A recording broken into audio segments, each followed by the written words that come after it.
All right, guys, we got this 2010 Dodge 3500. Has the 6.7 Cummins in it. And check engine light came on today. We've got a P0137, which is your O2 sensor, bank 1, sensor 2, circuit low.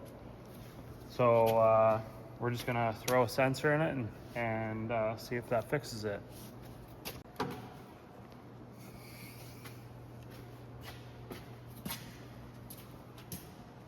So what we need to do, this is our downstream sensor, or sensor number 2.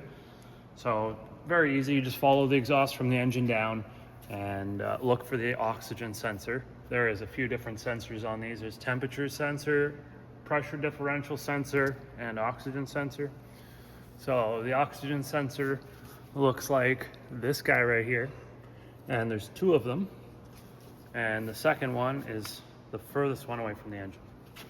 So what we're going to do now that we found it is just unplug it. You can see we've got a little lock and tab right there, and all you gotta do is just push on that tab and then pull this apart. And now we're ready to remove the sensor. This is very easy. I believe it's a 22 millimeter head on that sensor. So I'm just gonna go get a socket that is for these sensors. All right, now we just get this thing on here like that. And we just give it up like that. Now, hopefully your sensor comes out. Sometimes these things, they go through so many hot cold cycles that the threads will actually distort, and you may break the sensor loose in the threads, but as soon as you give it about a quarter of a turn, it tightens back up and it just won't come out. I really hope that doesn't happen to you. So anyway, we've got this off. That's what our sensor looks like. Short tail. There's the socket that I used. So you can see it's got an open slit in it, and that's so that you can go through the wiring and then put that on like that. What size socket is it? It's a 22 millimeter. Now this is a snap-on socket, but you can get just a cheapy one if you want, as long as it's 22 millimeter. The I can't see anything because it's dark. Whatever. But yep, part number SWR2. So now the sensor that we're going to be installing is a Bosch sensor.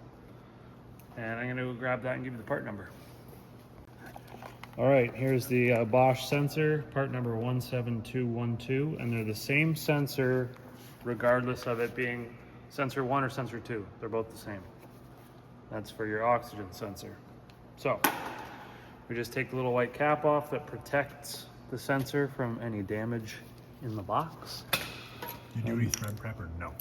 It comes with a little bit of anti-seize already on it. So we're pretty much good to go there.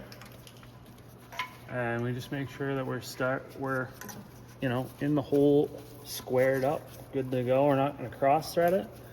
And we just start spinning that thing around. And once we get bottomed out here, we're gonna go ahead and snug that up.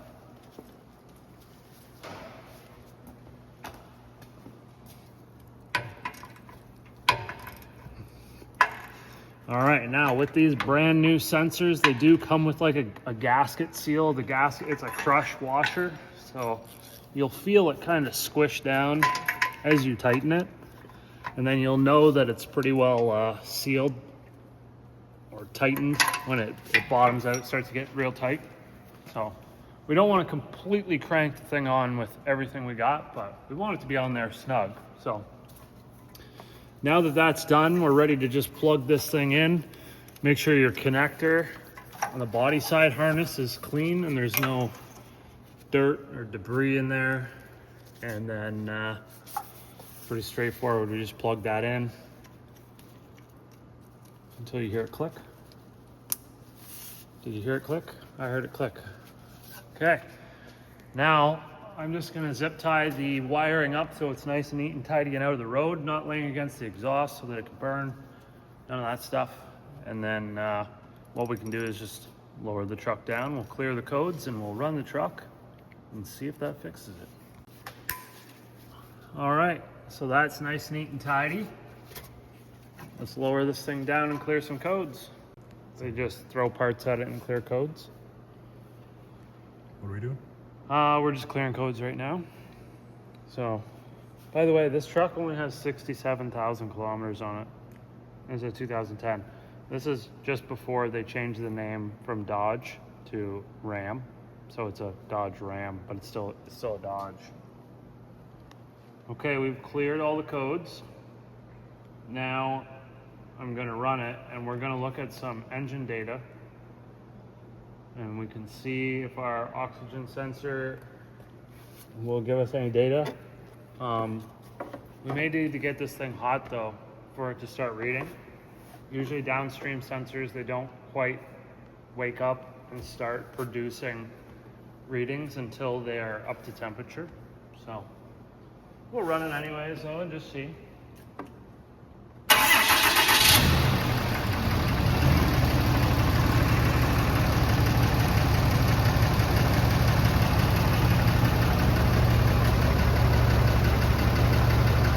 Here we go, O2 sensor 1, O2 sensor 2.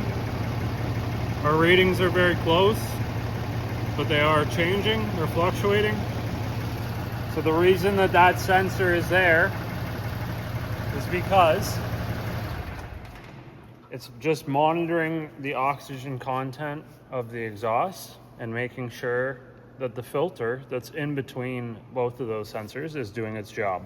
That's the whole reason that they have sensor number 2, is to make sure the filter is doing its job. So if we had this thing running for a while, got it up to temperature, and both of the sensors were reading the exact same readings, then we know that the filter would not be doing its job. So we want to see a change between those two sensor numbers, 1 and 2. And that's going to dictate whether the filter is doing a good job or not. So anyway, it looks like we're good to go. That fixed the issue. Hopefully this helps you. Very simple fix. And if you like the video, give it a thumbs up, comment. If you got questions, I'll try to answer any questions you might have. Subscribe, and we'll see you in the next one.